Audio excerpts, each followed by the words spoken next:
Kita awali berita pertama, pemirsa. Tempat hiburan malam yang nekat beroperasi saat bulan suci Ramadan di Kota Lubuk Linggau ditutup paksa oleh petugas kepolisian. Polisi melakukan sweeping di salah satu kafe dan polisi mengamankan 2 orang wanita sebagai pemandu lagu yang statusnya masih anak di bawah umur. Petugas Polsek Lubuk Linggau Utara melakukan sweeping salah satu tempat hiburan malam atau tempat karaoke yang berada di Kelurahan Sumber Agung. Tempat hiburan ini disweeping karena nekat beroperasi di saat bulan Ramadan. Razia ini merupakan tindak lanjut dari laporan masyarakat yang resah karena beroperasinya kafe di saat bulan suci Ramadan. Dari hasil sweeping, petugas menemukan puluhan wanita pemandu lagu yang mengenakan pakaian minim. Selain itu, petugas juga menemukan lelaki hidung belang yang menjadi tamu.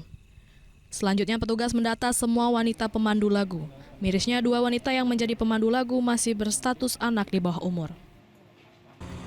Jadi indikasi laporan dari masyarakat bahwa ada beberapa kafe yang buka.